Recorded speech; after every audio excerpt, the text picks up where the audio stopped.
എല്ലാവർക്കും നമസ്കാരം. അപ്പോൾ ഇന്ന് നല്ല പാലപ്പമാണ്. അരികൊക്കെ മുരിഞ്ഞ അടിപൊളി ടേസ്റ്റ് ആയിട്ടുള്ള പാലപ്പം. അപ്പോൾ അതിന് വേണ്ടിയിട്ട് 2 കപ്പ് പച്ചരി എടുത്തിട്ടുണ്ട്.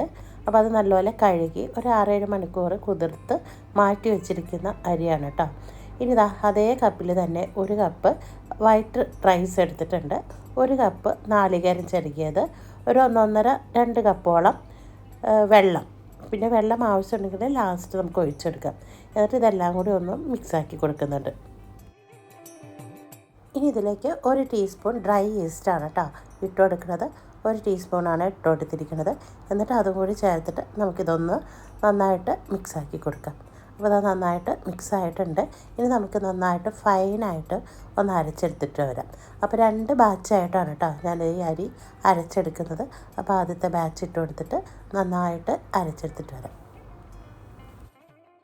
ആദ്യത്തെ ബാച്ച് അരച്ചെടുത്തുകൊണ്ട് വന്നിട്ടുണ്ട്. ഇതുപോലെ ഒരു ബൗളിലേക്ക് ഒഴിച്ചെടുക്കാം. രണ്ടാമത്തെ ബാച്ചും അരച്ചെടുത്തിട്ടുണ്ട് കേട്ടോ. നന്നായിട്ട് ഫൈനായിട്ട് അരച്ചെടുക്കണം.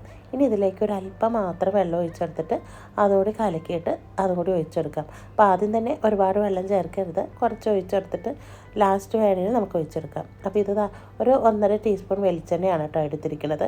അതിലേക്ക് ഒരു 1.5 ടീസ്പൂൺ പഞ്ചസാര ഇട്ട് കൊടുത്തിട്ടുണ്ട്. പിന്നെ ഒരു 1/2 ടീസ്പൂൺ പഞ്ചസാര മാവിലേക്ക് ഇട്ട് കൊടുത്തിട്ടുണ്ട്. എന്നിട്ട് നന്നായിട്ട് ഇതൊന്ന് ഇളക്കി യോജിപ്പിച്ചെടുക്കാം. അപ്പോൾ ഇതെന്തിനാണ് ചെയ്യണമെന്ന് വെച്ചാൽ നമ്മുടെ മാവ് നല്ല സോഫ്റ്റായിട്ട് കിട്ടാനും അപ്പം കുറേ നേരം ഇരുന്നാലും തണുത്താലും നല്ല സോഫ്റ്റായിട്ടും അരികൊക്കെ മുരിഞ്ഞിരിക്കാൻ വേണ്ടിയിട്ടാണ് കേട്ടോ ഇതുപോലെ ചെയ്തത്. വെളിച്ചെണ്ണ ചേർത്ത് കൊടുക്കുമ്പോൾ ഒരു പ്രത്യേക മണവും സ്വാദൊക്കെയാണ്. എന്നിട്ട് അതും കൂടി ചേർത്ത് കൊടുത്തിട്ടുണ്ട്. എന്നിട്ട് നന്നായിട്ട് ഇതൊന്ന് മിക്സാക്കി കൊടുക്കാം. ഇനിയിപ്പോൾ നമുക്കിതൊന്ന് അടച്ചു വയ്ക്കാം. ഒരു 2-3 മണിക്കൂർ മതി കേട്ടോ നമ്മുടെ മാവൊക്കെ നന്നായിട്ട് പുളിച്ച് പൊന്തി വരാനായിട്ട്. തണുപ്പുള്ള സ്ഥലമാണെങ്കിൽ ഒരു 3-4 മണിക്കൂർ വേണം. അപ്പോൾ ചെറിയ ചൂടുവെള്ളത്തിലൊന്ന് ഇറക്കി വെച്ചെടുത്താൽ മതി. അപ്പോൾ ഇപ്പം ഞാൻ ചേർത്തത് ഉപ്പാണ് കേട്ടോ. നമ്മൾ ഉപ്പ് ചേർത്തിട്ടുണ്ടായില്ല.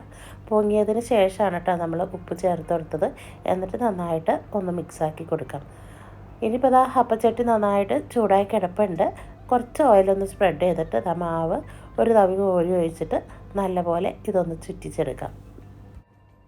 ഒരു 1-2 സെക്കൻഡ് മതി കേട്ടോ. അപ്പോഴേക്ക് നമ്മുടെ കുറച്ച് ഹോൾസൊക്കെ വരും അപ്പത്തിൽ. എന്നിട്ട് വേണം കേട്ടോ നമ്മൾ അടച്ചു വയ്ക്കാനായിട്ട്. അടച്ചു വെച്ച് ഒരു 5 സെക്കൻഡ് മതി നമ്മുടെ അപ്പം റെഡിയാവാനായിട്ട്. കണ്ടില്ലേ, അടിപൊളിയായിട്ട് നമ്മുടെ അപ്പം റെഡി ആയിട്ടുണ്ട്. നല്ല സോഫ്റ്റാണ് കേട്ടോ ഈ അപ്പം. കുറേ നേരം ഇരുന്നാലും ഈ സോഫ്റ്റ്നെസ് നഷ്ടപ്പെടില്ല. അപ്പോൾ 2-ാം ട്രിപ്പ് ഞാൻ ഒഴിച്ചു കൊടുത്തിട്ടുണ്ട്. അത്രയ്ക്ക് ടേസ്റ്റാണ് കേട്ടോ നമ്മുടെ ഈ അപ്പത്തിന്. അപ്പോൾ ഈ അപ്പവും കടലക്കറിയോ അല്ലെങ്കിൽ മട്ടൺ സ്റ്റൂ അങ്ങനെ എന്താണെങ്കിലും മതി കേട്ടോ. മുട്ടക്കറിയൊക്കെ കൂട്ടി അടിപൊളിയായിട്ട് നമ്മുടെ അപ്പം ഇവിടെ സെറ്റായിട്ടുണ്ട്. എന്നാൽ ശരി, പോയിട്ട് വരാം.